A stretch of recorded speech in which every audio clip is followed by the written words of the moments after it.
ভোলা জেলা জামায়াতে ইসলামীর সাবেক আমির ও ভোলা ৪ চরফ্যাশন মনপুরা আসনে বাংলাদেশ জামায়াতে ইসলামী মনোনীত জাতীয় সংসদ সদস্য পদপ্রার্থী অধ্যক্ষ মাওলানা মোস্তফা কামাল বলেছেন, ন্যায় ইনসাফ ভিত্তিক সমাজ গঠনে কাজ করছে বাংলাদেশ জামায়াতে ইসলামী। জামায়াত ইসলামী এমন একটি রাষ্ট্র কায়েম করতে চায় যে দেশের মানুষ তার অধিকারের জন্য রাস্তায় আর কোনোদিন মিছিল নিয়ে বের হতে হবে না। এদেশের মানুষ যদি তাদের অধিকার চায় তাইলেও তাদের অধিকার পাবে, আর কেউ যদি তাদের অধিকার না চায় জামায়াত ইসলামী এমন একটি দল তাদের অধিকার তাদের বাসায় দিয়ে ফিরিয়ে দিয়ে আসবে। সমাজ থেকে অন্যায়, অবিচার, জুলুম দূর করতে নৈতিক শিক্ষার বিকল্প নেই। একমাত্র আল কোরআনের শিক্ষাই আমাদের জন্য নৈতিক শিক্ষা।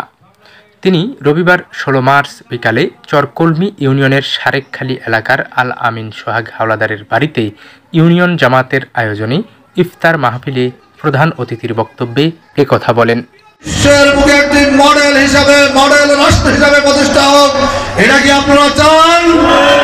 অনুষ্ঠানে অধ্যক্ষ মাওলানা মোস্তফা কামাল আগামী দিনে ন্যায় ও ইনসাফ ভিত্তিক রাষ্ট্র গঠনে ঐক্যবদ্ধভাবে সবাইকে ইসলামের ছায়াতলে আসার আহ্বান জানান।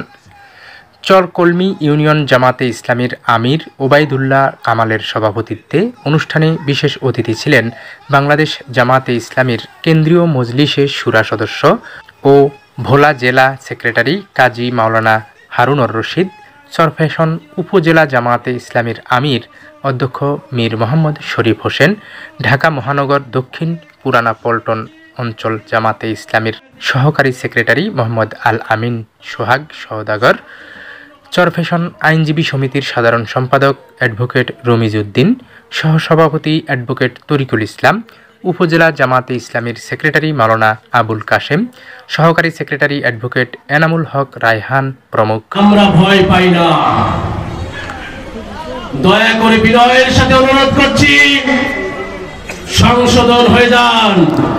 ইফতার মাহফিলে শিক্ষক, আইনজীবী, সমাজসেবক, রাজনীতিবিদ, সাংবাদিক, ব্যবসায়ী সহ কয়েক হাজার বিভিন্ন শ্রেণী পেশার মানুষ অংশ নেন। যেভাবে প্রথমত ১,০০০, দ্বিতীয়ত ৩,০০০, এরপরে ৫,০০০ ফেরেশতা দিয়ে বদর যুদ্ধে ইসলামের প্রথম বিজয় পতাকা আল্লাহ তাআলা উড়িয়ে নিশ্চিত করেছিলেন।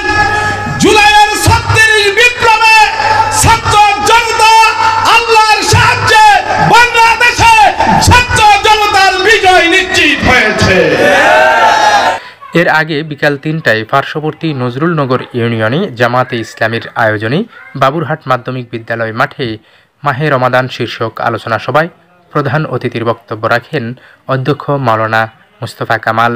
আমরা আপনাদেরকে আশ্বস্ত করতে চাই, জামাত ইসলামী ২০২৪ সালে ৫ আগস্ট তারিখে যারা জীবন দিয়েছে তাদের বাসা বাড়িতে গিয়ে যেভাবে তাদের অধিকার ফিরিয়ে দিয়েছে, আগামীতে যদি আপনারা জামাত ইসলামীকে সমর্থন করেন, জামাত ইসলামী যাকে যেখানে মনোনীত করেছে তাকে সেখানে যদি আপনারাও মনোনীত করেন, তাদের মাধ্যমে আপনাদের ঘরে ঘরে আপনাদের অধিকার ফিরিয়ে দেওয়া হবে ইনশাআল্লাহ।